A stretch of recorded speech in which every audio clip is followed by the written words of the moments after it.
saja.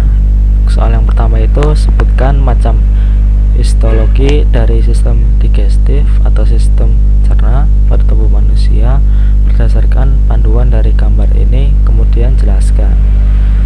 Nah, ini gambar dari sistem digestif itu ada beberapa lapisan. Yang pertama ini paling luar itu ada ini, ada serosa, setelah itu ada muscularis, terus submucosa, terus yang paling dalam itu ada mucosa. Oke, langsung saja untuk penjelasan lapisan-lapisannya. Untuk lapisan pertama itu ada lapisan mucosa, yang paling dalam itu epitel pembatas yang merupakan lapisan kulit dalam yang tertutup pada epitelium dan fungsinya sendiri terlibat dalam proses absorpsi dan proses sekresi. Singkatnya, membran mukosa melapisi berbagai rongga tubuh dan mengelilingi organ internal. Lamina propria atau jaringan penyambung kaya akan pembuluh darah, kapiler, limfe, otot polos, kelenjar limfoid, dan muscularis mukosa. Untuk lapisan selanjutnya yang di atas mukosa itu ada submukosa. Itu lapisan tipis dari jaringan di berbagai organ dari pencernaan, pernapasan, dan urogenital traktat. Ini adalah lapisan jaringan ikat padat tidak teratur yang mendukung mukosa atau selamut lendir dan bergabung dengan lapisan otot. Sebagian besar otot polos atasnya atau serat berjalan melingkar di dalam lapisan otot longitudinal. Untuk dalamnya itu ada jaringan pembuluh darah, limfe, plexus, saraf submukosa, kelenjar limfoid. Lapisan yang selanjutnya itu ada lapisan otot. Untuk lapisan otot itu lapisan yang terdiri dari otot polos, kumpulan saraf, pembuluh darah, dan pembuluh limfe. Untuk lapisan yang terakhir itu ada lapisan serosa. Itu lapisan tipis terdiri dari jaringan penyambung, jarang kaya akan pembuluh darah, dan jaringan adiposa. Lapisan epitel gepeng selapis atau mesotel. Fungsi lapisan ini adalah mengurangi gaya gesekan antara lambung dan berbagai organ lain di sekitar sistem pencernaan. Lanjut untuk soal yang nomor 2. Untuk yang nomor 2 itu, sebutkan dan jelaskan 3 macam penyakit pada sistem digestif yang disebabkan dari infeksi bakteri, virus, protozoa, atau parasit. Oke. Ini saya sudah menyiapkan 3 macam penyakit yang dari infeksi terkait tersebut.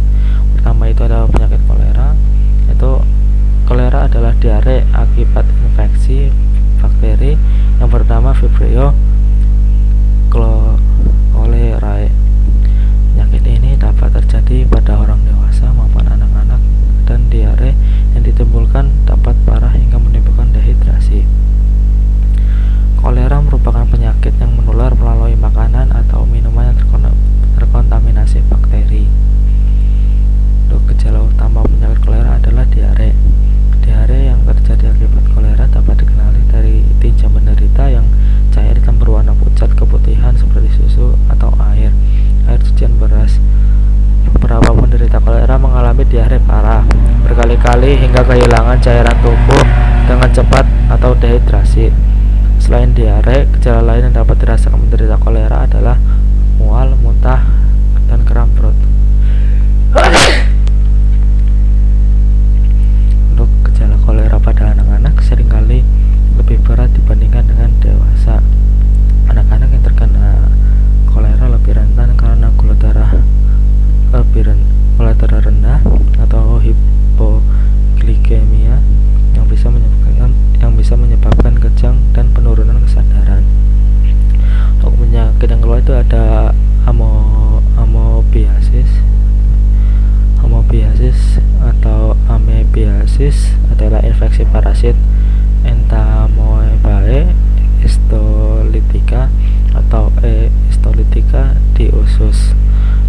Amebiasis sering terjadi di negara-negara tropis dan negara berkembang yang memiliki sistem sanitasi yang buruk,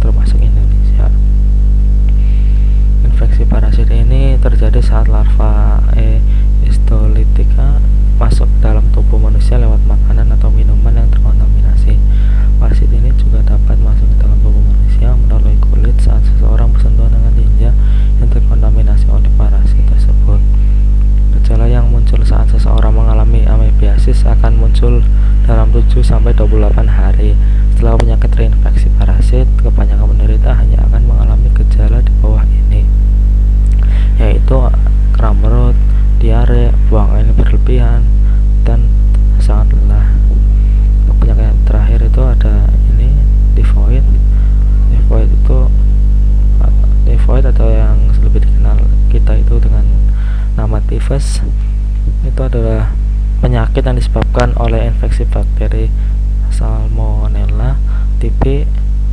Tifus dapat menular dengan cepat, umumnya melalui konsumsi makanan atau minuman yang sudah terkontaminasi tinja yang mengandung bakteri Salmonella typhi. Secara umum, berikut adalah gejala-gejala penyakit tifus: demam yang meningkat secara bertahap tiap hari hingga mencapai 39-40 derajat Celcius. Biasanya akan menjadi lebih tinggi pada malam hari. Nyeri otot, sakit kepala, merasa tidak enak badan, sakit perut, dan berat badan menurun.